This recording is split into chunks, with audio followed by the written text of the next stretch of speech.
बिस्मिल्लाहिर्रहमानिर्रहीम। अस्सलाम वालेकुम। मैं हूँ आपकी दोस्त डॉक्टर ज़रीना और आप देख रहे हैं मेरा यूट्यूब चैनल। दोस्तों, बहुत बहुत शुक्रिया। पहले तो सबसे पहले मैं आप लोगों का बहुत शुक्रिया अदा करना चाहती हूँ कि आपके ताउन से, आपके साथ से और मेरी हिम्मत अफ़ज़ाई हुई है, मेरी हौसला अफ़ज़ाई हुई है। तो मैं आपके लिए ये वीडियोज़ बनाती रहती हूँ, आपके लिए, आपकी नॉलेज के लिए और आपके साथ कनेक्ट रहने के लिए। सबसे पहले बहुत बहुत शुक्रिया। और दूसरा ये है कि मैंने आपसे जो वादा किया था पीडियाट्रिशियन का, बच्चों के डॉक्टर का, जो पिछली मैंने वीडियो में मीज़ल्स के बारे में बोला था, वो इंशाल्लाह मंडे या ट्यूसडे तक इंशाल्लाह वो उनसे मुलाकात हो जाएगी, वो भी मैं आपको दिखाऊंगी। लेकिन आज जो है मेरे वीडियो का मकसद है कि आपको एक ऐसी विटामिन विटामिन के बारे में बताऊं जो बहुत इम्पॉर्टेंट है हमारी बॉडी के लिए। बज़ाहिर तो ये छोटी सी टैबलेट है, नज़र आती है, लेकिन उसके काम बहुत हैं। जी हाँ, आपने यकीनन अपने घर में देखा होगा, छोटी सी छोटी सी फॉलिक एसिड की टैबलेट है। फॉलिक एसिड जो तकरीबन हर घर में मौजूद होगी, हर घर में देखी गई होगी और हर कोई वाकिफ़ है इससे। लेकिन उसके काम क्या हैं ये बहुत ही कम लोग जानते हैं कि इसकी इम्पोर्टेंस क्या है। दोस्तों, ये बहुत ज़्यादा इम्पोर्टेंट है हमारी बॉडी के लिए, इम्पोर्टेंट काम करती है। सबसे पहले तो ये हमारी डीएनए को जो है वो उसको बनाती है। डीएनए आरएनए के लिए बहुत बहुत इम्पोर्टेंट है। अब डीएनए और आरएनए पे तो मैं आपको इतना नहीं बता सकती बहुत ज़्यादा डिटेल में, क्योंकि उसके लिए फिर अलग से एक प्रोग्राम करना पड़ेगा। बहुत ही डिटेल का जो है वो टॉपिक है। तो सिर्फ इतना बता सकती हूँ कि ये डीएनए और आरएनए हमारी बॉडी के लिए बहुत इम्पॉर्टेंट है, क्योंकि ये सारे मैसेजेस वगैरह, ये सारा पूरा जो सेल का जो भी फंक्शन है हमारे, उसका रिपेयरिंग, उसकी न्यू जो है सेल को जो है ना वो रिफ़्रेश करना, उसको सही करना, रिपेयर करना, उसको नए सेल जो है वो उसमें मोटिवेट करना, ये सारी चीज़ें जो होती हैं वो डीएनए समझे कि हमारी फैक्ट्री है जो ये सारे काम परफॉर्म कर रही है। और जो हम जैसे हम बात करते हैं एक दूसरे से, और हम हाथ उठा रहे हैं, हम जो कंसंट्रेट कर रहे हैं, हम किसी भी काम पे कंसंट्रेट करते हैं, कोई भी चीज़ करते हैं, हम सोचते हैं और बात करते हैं, ये सारे हमारे न्यूरॉन्स का काम है। वो भी ये डीएनए का ही एक जो है वो फंक्शन, उनमें से एक फंक्शन है, वो उसको मेंटेन करना और सब कुछ मैसेजेस वगैरह ये वो। तो अब ये है कि इसको डीएनए के लिए भी बहुत इम्पॉर्टेंट है। और डीएनए जो है वो उसकी डीएनए के अगर पैथोलॉजी हो जाए या मसला हो जाए तो वो कैंसर में भी जो है वो कैंसर भी प्रोड्यूस कर सकता है। तो कैंसर से प्रिवेंट के लिए वो डीएनए को सही रखना ज़रूरी होता है। तो उसकी इम्पोर्टेंस, उसको सही रखने के लिए फिर हमारे पास फोलिक एसिड होती है जो उसको सही रखती है, जो बनाती है डीएनए आरएनए हमारे को। सही है, सबसे इम्पोर्टेंट काम। दूसरा इम्पोर्टेंट काम ये होता है कि हमारे जो हम ऑक्सीजन लेते हैं, पूरी बॉडी में जो ऑक्सीजन जा रही है हमारे खून के थ्रू, आप सबको जानते हैं कि खून जो जहाँ जहाँ मतलब कि पूरी बॉडी में खून सर्कुलेट कर रहा है, तो हमारी ऑक्सीजन भी उन सारी जगहों पे हमारी ऑक्सीजन पहुंच रही है और कार्बन डाइऑक्साइड जो जहरीली मादा है वो निकल रहा है हमारे। तो ये काम जो है खून का है। और खून में जो होता है वो एक सेल होता है, आरबीसी जिसको कहते हैं, उसको बनाने में, उसको नरिश करने में जो है वो फोलिक एसिड का बहुत इम्पॉर्टेंट रोल है। अगर वो ना हो तो फिर वो उसकी एबनॉर्मलिटी हो जाती है, डिफ़ॉर्म हो जाते हैं, साइज़ बड़ी हो जाती है, तो जो शरियाने हैं उसमें फंस जाते हैं, तो वहाँ पे डेफिशिएंसी हो जाती है, ऑक्सीजन की भी डेफिशिएंसी हो जाएगी। और इसके अलावा जो है वो वहाँ पे वो जहाँ जहाँ से जो फंसेगा और आगे नहीं जाएगा, तो वो हिस्सा जो होता है नेक्रोस, या वो हिस्सा ख़त्म हो जाता है, मतलब कि वो वहाँ पे सर्कुलेशन वगैरह कम हो जाती है, ऑक्सीजन कम हो जाती है, बहुत सारे मसले शुरू हो जाते हैं। तो उसके लिए, उसके साइज़ के लिए, उसको नरिश करने के लिए, उसको बनाने के लिए जो है फॉलिक एसिड का रोल है, बहुत इम्पॉर्टेंट रोल है। और सबसे मेन चीज़ ये है कि ऑक्सीजन हमारी ब्रेन के लिए बहुत ज़रूरी है। तो ब्रेन में अगर ऑक्सीजन नहीं पहुंचती है टाइम से, तो विदिन सेकंड जो है हमारे ब्रेन डेथ हो सकती है हमारे। तो इसलिए फॉलिक एसिड का बहुत ज़्यादा रोल है। 2-3 मेजर रोल हैं। इसके अलावा प्रेगनेंसी में इसका बहुत अच्छा रोल है। प्रेगनेंसी में जो मैं ये एडवाइस करती हूँ कि जो और फीमेल जो है वो प्रेगनेंसी के लिए प्लान कर रही है कि मैं 1-2 महीने में प्रेगनेंसी प्लान कर रही हूँ, तो वो फिर उसको चाहिए कि वो फॉलिक एसिड अभी से स्टार्ट कर दे।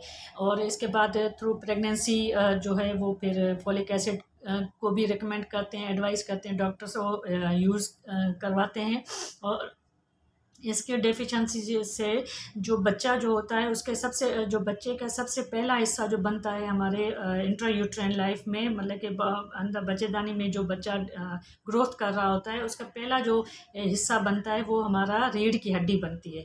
तो रीढ़ की हड्डी जो होती है वो फ्यूज़ हो रही होती है। तो फोलिक एसिड की अगर डेफिशिएंसी हो जाए तो उसमें जो ये होता है कि वो फ्यूज़ एक जगह से वो फ्यूज़ नहीं होती, वो इस तरह से अलग से इस तरह से दिखती है। यहाँ से इस तरह गैप सा हो जाता है, यूँ गैप सा हो जाता है उसको।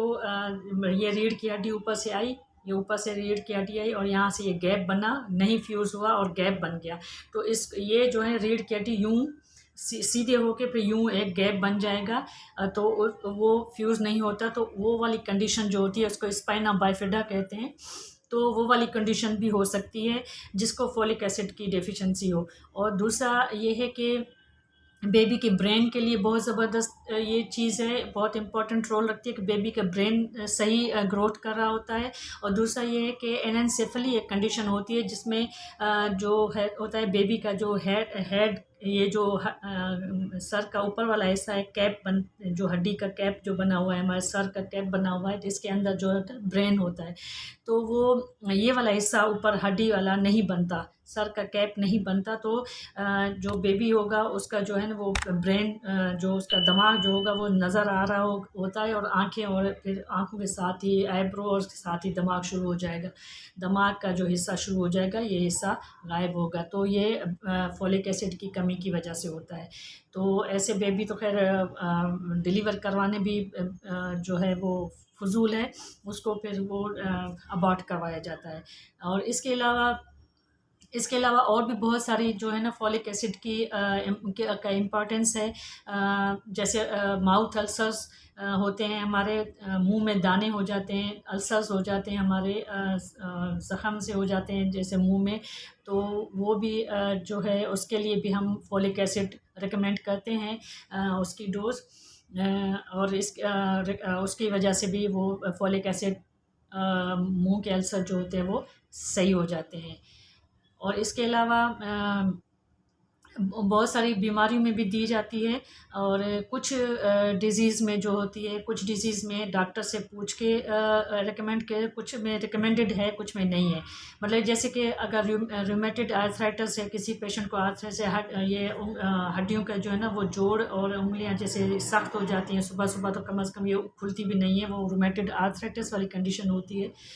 उसमें ये होता है कि जो मेडिसिन उसमें दी जाती है मीथोट्रेक्सेट, वो क्या करती है कि ये रिमूव करना शुरू करती है फोलेट को, फोलेट को हमारी बॉडी से रिमूव करना शुरू कर देती है।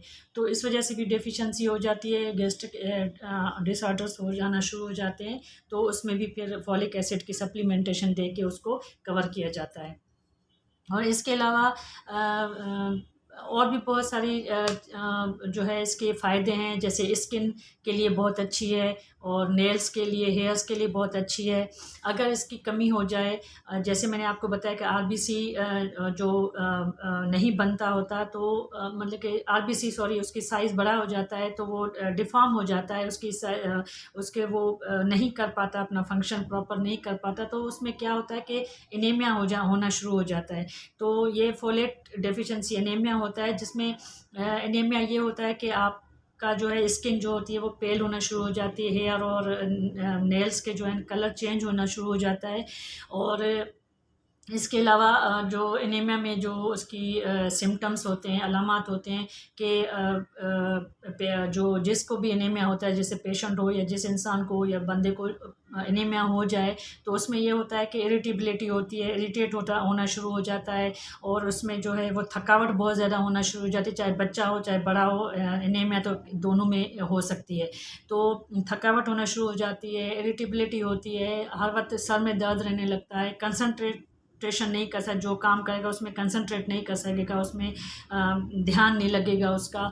और इसके अलावा दिल की धड़कन तेज़ होना शुरू हो जाती है, 2 कदम चलता है तो हाँफना और साँस फूलना शुरू हो जाता है। तो ये सारी अलामात जो होती हैं ये एनीमिया की होती हैं, मतलब फ़ोलिक एसिड की डेफ़िशिएंसी से जो प्रॉब्लम हुए उस प्रॉब्लम की वज़ह से एनीमिया हुआ और फिर ये सिम्पटम जो है वो शुरू हो जाते हैं।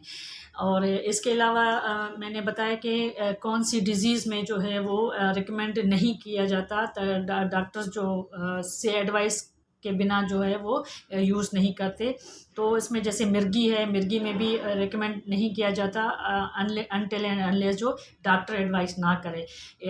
जैसे मिर्गी बताई मैंने आपको, जो इरिटेबल बाउल सिंड्रोम एक सिम्पटम्स डिज़ीज़ है, जैसे ये कि उसमें ये होता है कि जो खाना खाया जाता है तो जैसे खाओ कुछ भी खाओ पियो तो वो जो है फ़ौरन से पेट में दर्द होना शुरू हो जाता है, मोशन कभी कॉन्स्टिपेशन, कभी मोशन शुरू हो जाते हैं। तो ये इरिटेबल बाउल सिंड्रोम है, उसमें भी जो है फ़ोलिक एसिड का जो रोल नहीं है वो रिकमेंड नहीं करते। और इसके अलावा डायबिटीज़ टाइप 2 मेलाइटिस टाइप 2 जो होते हैं उसमें भी फ़ोलिक एसिड मना है। और इसके अलावा डायलिसिस के पेशेंट जो हैं वो भी उसमें भी जो है वो रिकमेंड नहीं की जाती। और इसके अलावा जो प्रेगनेंसी है उसमें मैंने आपको डोज़ नहीं बताया था कि डोज़ जो रिकमेंडेड डोज़ है वो 400 टू 800 जो है mg वो डेली जो है इसकी रिक्वायरमेंट है। अब पर एज़ पर डॉक्टर जैसे एडवाइस करते हैं डॉक्टर, आप पेशेंट जब डॉक्टर के पास जाएगा तो फिर उसके हिसाब से दी जाती है, ठीक है। और इसके अलावा ये है कि कौन-कौन सी ग़िज़ाओं में कौन-कौन से जो है वो फूड्स में जो है ये प्रेज़ेंट होती है। तो ये जो है सिंथेटिक जो होती हैं वो जैसे बनाई जाती हैं तो उसमें जैसे ब्रेड है, और सीरियल्स हैं, अनाज है, दलिया है, इन चीज़ों में जो होता है ये फ़ोलिक एसिड पाया जाता है, फ़ोलेट पाया जाता है। और फ़ोलेट और जो नेचुरली अकरिंग जो फूड्स हैं जैसे बॉयल पालक है और बीफ की कलेजी है, और इसके अलावा ब्रोकली है, और इसके अलावा जो है ग्रीन पीस हैं वो, और लोबिया, ये सारी चीज़ें, सलाद का पत्ता है, और ग्रीन वेजिटेबल जितनी हैं उसमें सब में ये ऑरेंज है, ऑरेंज जूसेस हैं, और इसके अलावा ग्रेप फ्रूट्स है, उसका जूस, फ्रेश जूस पी सकते हैं, उसमें भी फ़ोलिक एसिड की मिक़दार अच्छी खासी होती है फ़ोलेट की। तो ये वाली चीज़ें आप यूज़ किया करें और फ़ोलिक एसिड की डेफ़िशिएंसी ना होने दिया करें। और इसके अलावा दूसरा पूछा जाता है कि ये फ़ोलिक एसिड या मल्टीविटामिन या विटामिन जो होती है वो उसको टाइमिंग क्या है, उसको किस वक़्त बेस्ट रहता है ली जाए उसको। तो मैं एडवाइस करती हूँ कि सबसे अच्छा टाइम जो होता है वो मॉर्निंग का होता है, क्योंकि मल्टीविटामिन्स या फ़ोलिक एसिड जो होते हैं, आयरन्स जो होते हैं, ये अगर सुबह में ली जाए तो वो डाइजेशन उसकी स्लो होती है, स्लो डाइजेस्ट होते रहते हैं, एब्ज़ॉर्ब होते रहते हैं, तो वो हैवी दिन में अगर खाएँगे, आप काम-काज करते रहेंगे तो आपको हैवी फ़ील नहीं होगा। अगर बहुत सारे लोग जो होते हैं वो बेड पे जाने से पहले वो खाते हैं और फिर सो जाते हैं, तो वो फिर हैवीनेस, इसलिए वो कहते हैं नहीं ये हैवी है, ये बहुत ज़्यादा जो है वो मुझे सूट नहीं कर रही है। वो ऐसे कोई मसला नहीं है, सूट करने का मसला नहीं होता। आप लोग जो है वो बेड टाइम पे सोने से पहले ले लेते हैं और फिर सो जाते हैं तो वो हैवीनेस फ़ील करता है, तो इसको डाइजेस्ट होने में टाइम लगता है, क्योंकि हमने और भी बहुत कुछ खाया पिया होता है।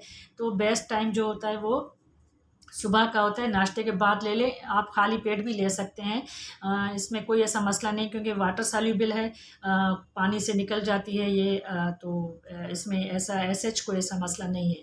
और बाकी इसके अलावा और कोई ऐसी जो है कोई भी मतलब कि जैसे गैस्ट्रिक, अगर ये कि अपसेट हो, गैस्ट्रिक अपसेट हो, तो उसमें थोड़ा-सा आयरन को जो थोड़ा-सा देखना पड़ता है कि उसमें होल्ड करना पड़ता है। हाँ, दूध के साथ आयरन नहीं लिया जाता, क्योंकि वो फिर एब्ज़ॉर्ब नहीं होता, डाइजेस्ट नहीं होता। ठीक है? ये सारी चीज़ें हैं। और अब नेक्स्ट इंशाल्लाह फिर किसी और विटामिन के साथ आपके साथ सामने हाज़िर होंगे, और तब तक के लिए मैं आपसे इजाज़त चाहूँगी। और आखिर में वही वाली बात कि आप मेरे चैनल को सब्सक्राइब कीजिए, और बेल आइकन का बटन दबाइएगा। और अगर आपको मेरी वीडियो अच्छी लगे तो लाइक और शेयर ज़रूर कीजिएगा। और मुझे अपनी दुआओं में याद रखिएगा। मुझे तो आप लोग हमेशा याद रहते हो, मेरी यूट्यूब फैमिली हो आप सब। आपकी सेहत, आप लोग मेरे लिए बहुत इम्पोर्टेंट हो। तब तक के लिए नेक्स्ट वीडियो के लिए अल्लाह हाफिज़।